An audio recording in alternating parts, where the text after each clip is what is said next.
మాతృదేవోభవ. పాలు ద్రావిడి బుద్ధి చాలదే నా తల్లి, చేదు మృంగగ నేర్చు చిత్తమిమ్మా. అమ్మా, పాలు ద్రావిడి బుద్ధి చాలదే నా తల్లి, చేదు మృంగగ నేర్చు చిత్తమిమ్మా. ఉక్కాలు ఉంగాలు ఒప్పుకోరే తల్లి, పరుషవాక్యములు పలుకనిమ్మా. ఉక్కాలు ఉంగాలు ఒప్పుకోరే తల్లి, పరుషవాక్యములు పలుకనిమ్మా. ఉపకారములు పొంది ఊరు దాటింపరే, తన లాభమును చూచు తత్వమిమ్మా. ఉపకారములు పొంది ఊరు దాటింపరే, తన లాభమును చూచు తత్వమిమ్మ. ఉయ్యాలలో గంగ ఓర్వలేరే తల్లి, అమ్మ ఉయ్యాలలో గంగ ఓర్వలేరే తల్లి, దయ్యాలనూగించు దర్పమిమ్మ. క్రొత్త బుద్ధులెల్ల గుర్రమ్ములై సాగ, పాత ధర్మ శకట పదమదేల. క్రొత్త బుద్ధులెల్ల గుర్రమ్ములై సాగ, పాత ధర్మ శకట పదమదేల. మొండి మనసునిచ్చి గండాలు దాటించి, నిలువ నీవే తల్లి నిత్యమల్లి.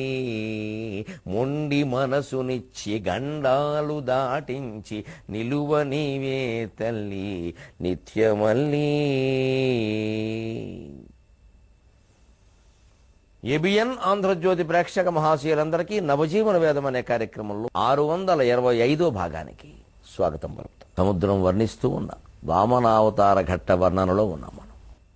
శృతి శీర్షముల సంచరించడి పదశ్రోతస్సు, దైత్యేంద్ర విశ్రుత శీర్షమును తాకినంత, కరుణాద్యోత్సనా ప్రవాహములే అతలం వంటి రసాతలంబుజనుచో, అంబోధి మార్గంబునందు తమోహారి బలి ప్రభావమున ఏదో వెల్గులో మున్గితిన్. భూతలం కంటే కింద అతలం ఉంటుందండి. పైన ఉండేది భూమి, కింద ఉండే 7 లోకాల్లోకి భూమి రాదు. భూమిని కింది లోకాల్లోకి చేర్చలేదు, భూమిని పై లోకాల్లో చేర్చారు. అందుకే భూమి మీద ఉండే మానవులందరూ పైకి వెళ్ళాలి. అందుకే భూమి మీద మానవులని మానవ స్త్రీలని వర్ణించేటప్పుడు మన కావ్యాల్లో కింది నుంచి పైకి వర్ణిస్తారు, నఖ శిఖ పర్యంతం. దేవతా స్త్రీలని అమ్మవారిని వర్ణించేటప్పుడు శిఖ నఖ పర్యంతం వర్ణిస్తారు. భూమి నుంచి నువ్వు పైకి వెళ్ళాలని చెప్పడం. అందుకని భూలోకాన్ని ఊర్ధ్వలోకాల్లో చేర్చారు. భూలోక, భువర్లోక, సువర్లోక, మహాలోక, జనోలోక, తపోలోక, సత్యలోక. కింద అతల, వితల, సుతల, తలాతల, రసాతల, మహాతల, పాతాళ. అంచేత భూతలానికి ముందు ఉండేది అతలం. అందుకే తెలుగులో ఒక జాతీయ వచ్చింది, అతలాకుతలం అయిపోయిందమ్మా. అతలాకుతలం అయిపోయింది మనస్సు అంట. అంటే కుతలం అంటే భూమి, కు అంటే భూమి కదా, కుతలం అంటే భూమి, భూతలం. దాని కింద ఉండేది అతలం. కింద ఉండే 7 లోకాల్లో పై లోకం అతలం. దాని కింద వితలం, సుతలం, తలాతలం, అవనీక. అతలాకుతలం ఏంటంటే ఏమిటి? ఈ కుతలం కిందికి వెళ్ళింది, అతలం పైకి వచ్చింది, మొత్తం తల కిందలో అవడం అనమాట. అందుకని అతలాకుతలం అనే జాతీయ వచ్చింది. అతలం వంటి రసాతలం భుజనుచో, ఆ అతలం ఏదో వితలం, సుతలం, అక్కడి నుంచి అలాగ పాతాళానికి వెళ్ళిపోతూ ఉంటే, అంబోధి మార్గమునందు తమోహారి బలి ప్రభావమున, సముద్రం లోలోపల మార్గాలని అందుకునేటువంటి తమోహారి బలి ప్రభావం. అంబోధి మార్గంబునందు అంటే పండితులకు విజ్ఞప్తి, దయచేసి సప్తమి విభక్తిగా ఆలోచించకండి, అప్పుడు ప్రాసదోషం వస్తుంది. అంబోధి మార్గమునందు తమోహారి బలి ప్రభావమున అంటే అంబోధి మార్గమునందు నన్ను సప్తమి విభక్తి అయితే అందున్నన్ అన్నట్టుగా. మరి ధృత ప్రకృతకు మీద పరుషములకు సరళములకు తమోహారి అని ప్రయోగించకూడదు, దమోహారి అని రాయాలి. అక్కడ అక్షరాలు దా రావాలి, లేదు తమోహారి. దమోహారి ఉంటే ప్రాసపోతుంది. ఎందుకంటే పద్యం తకార ప్రాసతో మొదలైంది, శృతి శీర్షంబుల అని. అంచేది ఇది ధాతుజ విశేషణం అంటారు. ఇది దీని ధాతుజ విశేషణం అంటారు. అందుకునేటువంటి తమోహారి బలి ప్రభావం, అంబోధి మార్గాన్ని అందుకునేటువంటి, చీకటిని హరించగలిగినటువంటి త్యాగ ప్రభావం. బలి అంటే త్యాగం కదా, అందుకని అది ప్రయోగం. లేకపోతే అది దోషం అనుకుంటారు, అందుకని చెబుతాను. వ్యాఖ్యానాత్తు విశేషత అంటారు. వ్యాఖ్యానం వల్లనే విశేష స్థాయి వస్తుంది. అందుకని అంబోధి మార్గంబునందు తమోహారి బలి ప్రభావమున ఏదో వెలుగులో మనకి. అలాగా వామనావతారం నిజానికి 3 లోకాలు ఆక్రమించిన అవతారమైన సముద్రానికి సంబంధం ఉంటుంది. ఎందుకంటే అందులో సముద్రం కూడా ఉందిగా లోకాలలో. ఏదో హాయిలో మునిగి వెలుగులో మునిగితను ఒక దివ్య తేజస్సు ఏదో నాలోంచి అలా పాదం రూపంలో అలా కిందికి వెడుతున్నట్టుగా అనిపించింది అయ్యా. మరి ఆ పాదం అలా కిందికి వెళ్ళి లోకాలన్నీ ఆక్రమిస్తోంది అంటే ఆ పాదం కింది లోకాలన్నీ స్పృశిస్తున్నట్టే కదా, ఆ లోకాలన్నీ పరమ పవిత్రం అయినట్టే కదా శ్రీ మహావిష్ణువు పాదస్పర్శి వల్ల. ఇప్పుడు భయంకరమైన పరశురామ అవతారం, తప్పక ఎత్తిన అవతారం. దానికి సముద్రంతో సంబంధం ఏమిటండి? ఉంటుందండి, ఆలోచించగలిగితే. అండల్లేడని తండ్రి చంపగ, అండల్లేడని తండ్రి చంపగ, నృపాహంకార నిర్మూలనోద్దండ అఖండ కుఠారధారలవి. కవి గుండెలు గుభిల్లుమన్న ఘట్టమయ్యా. గుండె చేత్తో పట్టుకుని చెబుతున్నా, చాలా కంగారు పడ్డాను. ఆ మహానుభావుడు చేసింది ఆ పరిస్థితులను బట్టి ధర్మమే కావచ్చు, కానీ చాలా కంగారు పడ్డాను. అండల్లేడని తండ్రి చంపగ, నృపాహంకార నిర్మూలనోద్దండాఖండ కుఠారధారలవి, రక్తక్షాళన ప్రక్రియన్ గుండెల్ తాకగనే గుభెల్లుమని దిక్కుల్ ముట్టగీ పెట్టి తిన్. అండల్లేడని తండ్రి చంపగ, నృపాహంకార నిర్మూలనోద్దండాఖండ కుఠారధారలవి, రక్తక్షాళన ప్రక్రియన్ గుండెల్ తాకగనే గుభెల్లుమని దిక్కుల్ ముట్టగీ పెట్టి గండంబుల్ గద తీవ్రవాదములు, గండంబుల్ గద తీవ్రవాదములు, మొగ్గల్ మ్రాకులుంజూచుని, మొగ్గల్ మ్రాకులుంజూచుని. దేవుడు చేసినా సరే తీవ్రవాదం తప్పేనండి, కవి తీర్మానిస్తున్నాడు. దేవుడు చేసినా సరే తీవ్రవాదం తప్పే. ఉగ్రవాదం తీవ్రవాదంతో ఏ సమస్యలు పరిష్కారం కావు. అప్పటి పరిస్థితిలో తప్పనిసరి కార్తవీర్యార్జునులు లాంటి రాజుల దుర్మార్గాన్ని పరిహరించడానికి ఒక్కసారి బ్రహ్మతేజస్సు అంటే ఏమిటో చూపించాల్సిన అవసరం వచ్చింది. కాబట్టి భగవంతుడు ఆ రూపాన్ని ధరించి ఆ పరమ క్రూర కర్మని చేసి ఉండొచ్చు, కానీ తర్వాత అనంత సమస్యలు తలకెత్తుకోవాల్సి వచ్చింది. అనంత సమస్యలు, ఆదిశేషుడు మొయ్యలేనన్ని సమస్యలు వచ్చాయి. ఉగ్రవాదం ఎప్పుడూ క్షేమం కాదు, ధర్మం కోసం కూడా. అదే కవి తీర్మానం. అండల్లేడని తండ్రి చంపగా, గొలుసు కొట్టుగా జరిగే ఘట్టాలన్నీ. ఎవరో రాజు వస్తే ఇంత అన్నం పెట్టడానికి ఈ మహర్షికి వీలవుతుందో లేదో, మన దారి మనం చూసుకుందామంటే, లేదయ్యా వచ్చావు నేను చేస్తాను అని జమదగ్ని కామధేనువు ఆధారంగా రసవత్తరమైన విందు ఏర్పాటు చేస్తే, భరద్వాజ విందులాగా, దాన్ని చూసి ఆ రాజు అసూయపడి ఆ గోవులు లాక్కెళ్ళిపోవడమా? అత్యవసర పరిస్థితుల్లో ఉపయోగించుకున్నటువంటి ఈ తపశ్శక్తి సంబంధమైన హోమధేనువులు ఇవి రాజకీయవాదుల పాలైతే ఎలా అవుతాయండి? బ్రహ్మస్వాన్ని హరించే ప్రయత్నం చేసింది ప్రభుత్వం. ఇది మహా దుర్మార్గం. భాగవతం మహాదోషంగా పేర్కొంది దాన్ని. బ్రహ్మద్రవ్యాన్ని హరించద్దని పెత్తనం చేసింది. మా దగ్గరే ఉండాల్సిందే, రాజ్యము రమణి వీరభోజ్యం అన్నట్టుగా మాట్లాడారు. అంతేకాదు రత్నం అని కూడా జోడించారు దానికి. రత్నం లాంటిదే ఇదేను. వ్యతిరేకించినందుకు దాడులు, ప్రతి దాడులు అనేకాలు జరిగాయి.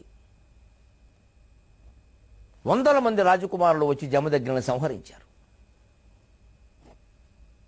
అండం లేడని తండ్రిని చంపగా. పద్యం సరిగ్గా చదువుకోకపోతే తండ్రి చంపాడని అర్థం వస్తుంది. అందుకే పద్యం చదివేటప్పుడు జాగ్రత్తగా ఉండాలి.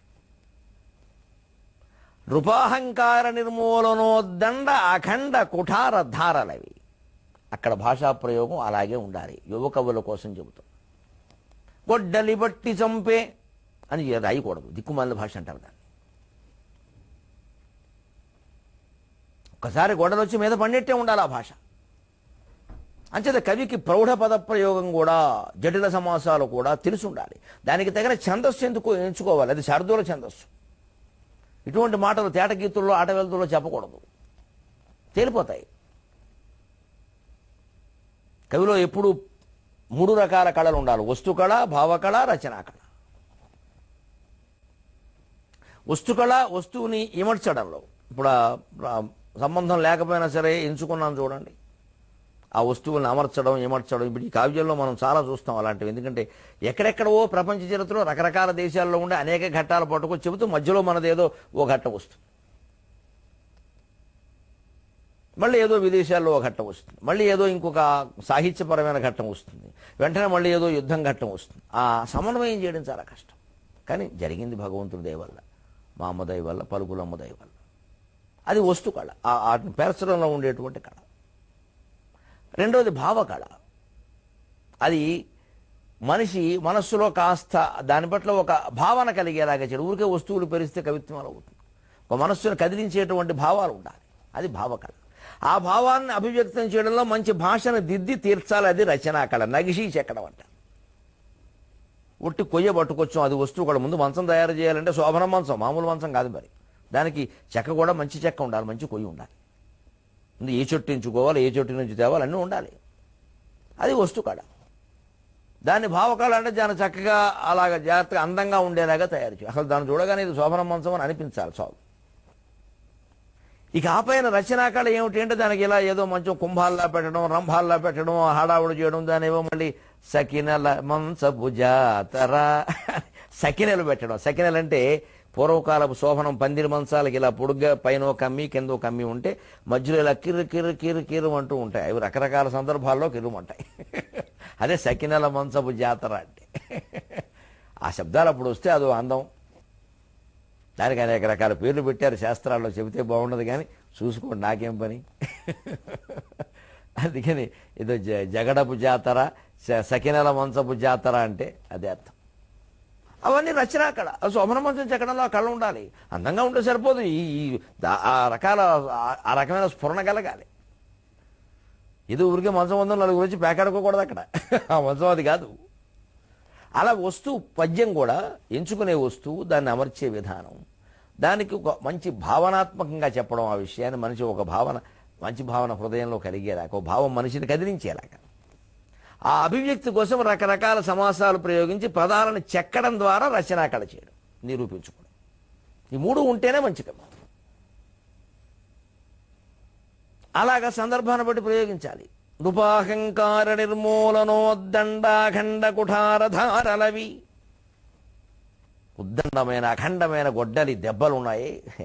చంపాడయ్యా, చంపగలిగినంత మందిని చంపాడు. భూమండలం మీద రాజనేవాళ్ళు లేకుండా చేసి చివరికి రక్తక్షాళన ప్రక్రియను గుండెలు తాకగానే.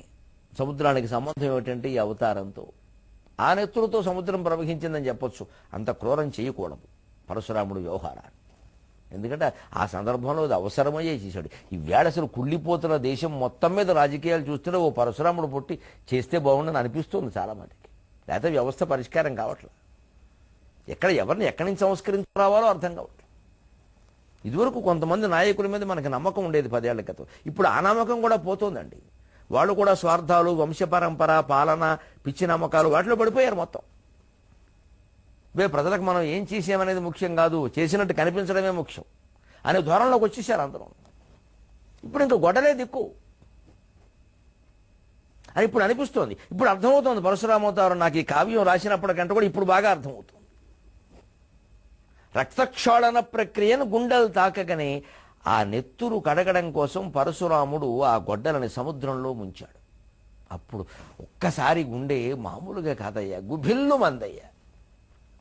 గుభిల్లుమని దిక్కులు ముట్టగి పెట్టి తిన్న, అయ్యో ప్రపంచంలో సమస్యలకు ఇంతకంటే పరిష్కారాలు లేవా? ఇన్ని వేల మంది నెత్తురు చవి చూస్తే గాని మనుషులు మారరా? ఇంత దారుణాలు జరగాల్సిందేనా? ఎన్ని ప్రపంచ యుద్ధాలు జరిగినా ఈ మానవులకి బుద్ధి రాదా? ఇన్ని యంత్రాలు కనిపెట్టారు, మనిషి మనస్సుని మార్చగలిగే యంత్రం ఎవరూ కనిపెట్టలేదే. దుర్మార్గుణ్ణి ఉన్నట్టుండి సన్మార్గుణ్ణి చేసే యంత్రం ఎవరైనా కనిపెట్టగలిగితే ఆ ఐన్స్టీన్ కాళ్ల మీద పడి అందరం దండం పెట్టమా అని ఒక్కసారి దిక్కులు ముట్టకి పెట్టి గండంబులు గద తీవ్రవాదములు మొగ్గలు మ్రాకులను చూసుని కవి. మరోలా అనుకోకయ్యా, కవివి నీకు తెలియంది కాదు. ఆ ఉగ్రవాదం అనేది ఓసారి వచ్చింది అంటే దానికి మొగ్గ తెలియదు, మాకు తెలియదు. అంటే పెద్ద తెలియదు, చిన్న తెలియదు. మాకంటే పెద్ద, మొగ్గంటే చిన్న చెప్పే విధానం.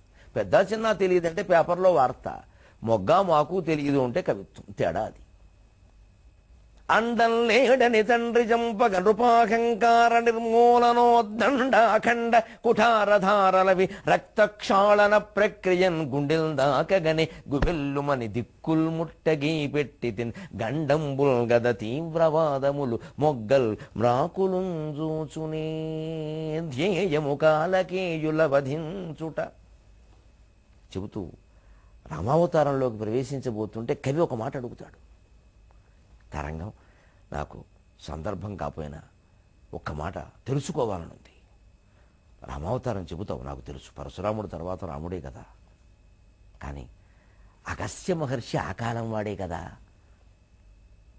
ఇన్ని గాథలు కడుపులో దాచుకుని నువ్వు ఇలా ఉన్నావంటే నాకు ఆశ్చర్యంగా ఉంది.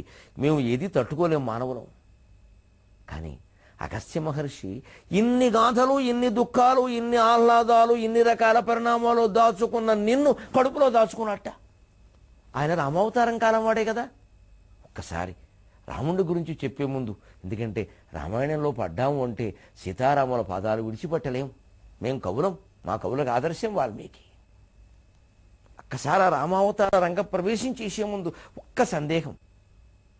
అగస్త్య మహర్షి నిన్ను కడుపులో దాచుకున్నట్టు కదా రామావతార కాలం వాడే. నీకేమనిపించలేదా? నలిగిపోలేదా? ఏమైపోలేదా? ఆయన కడుపులో ఎలా దాక్కున్నావు అని అడిగాడు. అది చెబుతోందండి సముద్రం. కవి ఎంత చిలిపి ప్రశ్న అయ్యా. ధ్యేయము కాలకేయుల వధించుట లోకము మేలుగోరి స్వాహాయని కుంభ సంజనితుడాచమనం వనరించు వేళ హాహాయని ఆర్వలేదు. ఏదైనా ఉద్దేశ్యం ప్రధానం కవి, చర్య ప్రధానం కాదయ్యా, చిత్తం ప్రధానం. మనుషులు ఉపకారం చేసినట్టే కనబడతారు, ఉద్దేశాలు వేరైనప్పుడు చేసిన ఉపకారం అపకారం అయిపోతుంది. పైకి మనకేదో కఠినంగా మాట్లాడినట్టు కనపడతారు కొంతమంది మిత్రులు, గురువులు. కానీ మనకి వాళ్ళు మన మనస్సులు మార్చడానికి చేస్తున్న ప్రయత్నం చూస్తే అంతకంటే మహోపకారం లేదండి. వాళ్ళకి మనం రుణపడి ఉన్నామండి. అగస్త్య మహర్షి సముద్రాన్ని మింగి ఉండొచ్చు, కానీ ఎందుకు నన్ను మింగేశాడని చెప్పేసి నేను బాధపడినా లేదయ్యా. నా దృష్టిలో ఆయన చాలా గొప్పవాడయ్యా. నాకెందుకో నా తండ్రిలా అనిపించాడయ్యా. ధ్యేయము కాలకేయుల వధించుట లోకము మేలు కోరి స్వాహాయని కుంభ సంజనితుడాచమనం వనరించు వేళ హాహాయని ఆర్వలేదు. ఋషి ఆయన పండిత గర్భమందు శాస్త్రాయత సాగరముల విహారము సౌఖ్యము కాక దుఃఖమా. పండిత గర్భమందు శాస్త్రాయత సాగరముల విహారము సౌఖ్యము కాక దుఃఖమా. ధ్యేయము కాలకేయుల వధించుట. సముద్రం అట్టడుగున దాక్కున్నటువంటి రాక్షసుల్ని బయటికి లాగాలి, సంహరించాలి అంటే సముద్రాన్ని హరించకపోతే ఎలా సాధ్యమవుతుందయ్యా? అందుకోసం చేశాడయ్యా. మనిషిలో అట్టడుగున ఉంటాయి రాక్షస గుణాలు. వాటిని బయటికి లాగి భగవద్గీత 14వ అధ్యాయం గుణత్రయ విభాగ యోగం చదివి అన్వయించుకుని ఆచరించి అభ్యాసం చేసి ఆ గుణాలు పోగొట్టుకోకపోతే పనికిమాలిన జన్మెత్తేస్తాం. బ్రహ్మజ్ఞానం ఉన్నటువంటి జై విజయులు హిరణ్యకశిప హిరణ్యాక్షులుగా పుట్టినట్టే.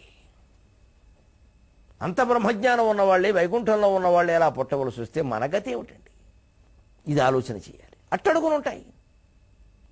సముద్రాన్ని హరిస్తే తాని బయటికి రావు. అగాధమో జలనిధిలో ఆణిముత్యాలే కాదండి, అతి తీవ్రవాదాలు కూడా ఉంటాయి, అతి దుర్గుణాలు కూడా ఉంటాయి. బయటికి లాగాలి. మనస్సును మధించి మధించి మధించి లోపల ఉండేటువంటి ఏదో చెత్త అంతా బయటపోసినట్టు చెత్త కూడా బయటపోయాలి. ముత్యాలు బయటికి రావాలి. అది మనిషి చేసుకోవాలి, ఎవరూ చెయ్యరు ఆయన కోసం. నెత్తిమీ చేయడితే జరిగే విషయాలు కావు ఇవి. మన హృదయంలోకి మనమే తొంగి చూడాలి. అంతర్ముఖ సమారాధ్య బహిర్ముఖ సుదుర్లభ. లోకము మేలుగోరి స్వాహాయని కుంభ సంజనితుడు ఆచమనం వనరించువాడ ఏం మహానుభావుడైన. కేశవాయ స్వాహ, నారాయణాయ స్వాహ, మాధవాయ స్వాహ అని పూజకో వ్రతానకో నోముకో చివరికి ఆబ్దిగానకో కూర్చున్న వ్యక్తి ఉరికి ఇలాగ ఒక బొట్టు ఇలా నీరు ఇలా సేవించినట్టుగా మింగేశాడయ్యా. ఏమా తపశ్శక్తి! హా హా అని ఆర్వలేదు. అప్పుడు నేను అలా మింగేస్తుంటే అమ్మమ్మ నేను ఏమైపోతాను, నేను కడుపులో నేను అలా ఉంటాను, ఇంత బయట ఇంత సుదీర్ఘమైన ప్రదేశంలో సువిశాలమైన ప్రదేశంలో ఉంటున్నాను, నేను ఇప్పుడు లోపల ఎలా ఉంటాను అని నేను అరవలా. ఎందుకంటే ఋషి ఆయన పద్యం మధ్యలో ఈ ఋషి ఆయన అనే ప్రయోగం చాలా చిత్రం అండి. ఇటువంటిది తోచినప్పుడే ఒక కవిగా పడిన ఆనందము యాతన కూడా చెబుతున్నాను నేను. ఆ ఋషి ఆయన అన్న మాట ఆ తోచినప్పుడు అండి, అర్ధరాత్రి పడుకునే ముందు ఎప్పుడో తోచింది నాకు బాగా గుర్తు. కెవ్వుమని కేకట్టానండి చిన్నపిల్లలాగా, యా అని. పక్కన అదిరిపోయారు, ఏమిటండి ఏమిటండి, ఏదో తోచింది అంతే, పడుకున్నాను. ఇంకా వివరించే విషయం కాదు అది. అంత ఆనందం ఉంటుందండి ఋషి ఆయన అంతే. అక్కడ అదే పడాలి. పైగా ఆ దు ఋషి అలా కలిపితే సంధి కూడా జరగదు, అక్కడ జరగకూడదు. మరి సంధి జరిగితే వేరే రకాల విచిత్ర రూపాలు వస్తాయి, అది పద్యంలో బాగుండవు. హాగాయని ఆర్వలేదు ఋషి ఆయన, పండిత గర్భమందు శాస్త్రాయత సాగరముల విహారము సౌఖ్యముగాక దుఃఖమా. మీ దేశంలో చాలామంది పండితులు ఉంటారయ్యా, వీళ్ళు ఇల్లు బంగారంగాను, చతుర్వేదాలు చదివేస్తారు, షట్శాస్త్రాలు చదివేస్తారు, కావ్యాలన్నీ కంఠస్థం చేసేస్తారు. సరే ఇంతకీ మనిషి చూస్తే 5 అడుగులు ఉంటాడు. ఎక్కడ దాచాడు ఇవన్నీ, ఎక్కడ దాచాడు ఇవన్నీ? పోనీ ఆయన పొట్టకొస్తే అక్షరముక్క ఏమైనా దొరుకుతుంది? ఏమీ దొరకదు, ఆయన చనిపోవడం తప్ప. ఎక్కడ దాస్తున్నారయ్యా మేధావులైన వాళ్ళు ఇవన్నీ? రకరకాల సమగ్ర విజ్ఞాన సర్వస్వాలు అంటారు, ఎన్సైక్లోపీడియాలు అంటారు, అవన్నీ ఇంతంతలా ఉంటాయి. మరి అంతంతలావు అంత గ్రంథంలో పట్టే విషయాలకి 10 రెట్లు విషయాలు కొంతమంది పండితుల మేధాశక్తిలో ఉంటాయండి. ఎంత గొప్పవాళ్ళండి వాళ్ళు. అందుకే కొంతమందిని జ్ఞానసాగరం అంటారు. జ్ఞానసాగరం అంతే, ఇంకో మాట లేదు వాళ్ళకి. ఆ జ్ఞానాన్ని మొత్తం సాగరం వాళ్ళు కడుపులో పెట్టేసుకున్నారు. ఎక్కడుందో తెలియదు, అది పేగులు చేరిస్తే బయటపడే వ్యవహారం కాదు ఇది. వాళ్ళ కాళ్ళ దగ్గర కూర్చొని నేర్చుకోవాల్సిందే, మరో మాట లేదు. వాళ్ళు కోపం ఉన్నా భరించాల్సిందే. వాళ్ళకి వ్యక్తిగతంగా ఏమైనా బలహీనతలు ఉన్నా మనం దండం పెట్టి తీర్చేనా వాళ్ళ దగ్గర నేర్చుకోవాల్సిందే. ఏం తప్పులేదండి, ఎందుకంటే ఆయన మహానుభావుడు అంతే. మల్లంపల్లి శరభయ్య గారు అంటాడు, శ్రీనాథుడు కాశీఖండం అవన్నీ బాగానే రాశాడు కదండి, ఆయనకేవో అలవాట్లు ఉన్నాయట కదండి, సాయంత్రం అయితే ఎవరిలో ఒకళ్ళు పట్టుకుంటాడు, ఒళ్ళు మండి అన్నాడు ఆయన శరభయ్య గారు. నాయన అలాంటి వాళ్ళని నీకు 10 మందిని నేను ఏర్పాటు చేస్తా, శ్రీనాథుడు రాసిన ఓ పద్యం రాయమన్నాడు. ఇదండి మన మహానుభావులు మనం విమర్శించే విధానం. ఒళ్ళు మండి అన్నాడు ఆయన. నీకు కావలసిన వాళ్ళని నేను బతిమాలి ఖర్చును కూడా నేను పెట్టుకుని నీ ఇంటికి తీసుకొస్తానయ్యా, నీతోనే గడిపేలాగా నాకు శ్రీనాథుడు లాంటి పద్యం ఒకటి రాసి చాలు. అంగోద్వర్తన వేళనే కుద రకాసంకూరముల్ లోచన పంగ ప్రాంతములంది గుర్ప ఒక సయ్యాటంబు కల్పించి నా అంగుళ్యాభరణంబు పుచ్చుకొనవే ఆయుంగరం విప్పుడే శృంగారింపని చేత పావకునకు చేయన్ హవిర్దానమున్ అరుణగ భస్తి బింబముదయాద్రిపయన్ బొడతేర. ఎంత గొప్ప పద్యాలు ఉన్నాయి కాశీఖండంలో గుణనిధి కథలో. అమ్మా, అరుణగ భస్తి బింబము ఉదయాద్రిపయన్ బొడతేర గిన్నెలో పెరుగును వంటకంబు వడపిందిజలున్ కుడువంగబెట్టు నిర్భర కరుణాధురీనయగు ప్రాణము ప్రాణము తల్లి ఉన్నదే హరహర ఎవ్వరింక కడుబారసి పెట్టుదురు ఈప్సితాన్నము. చచ్చేటప్పుడు కూడా మహాకవిత్వం చెప్పాడండి శ్రీనాథుడు.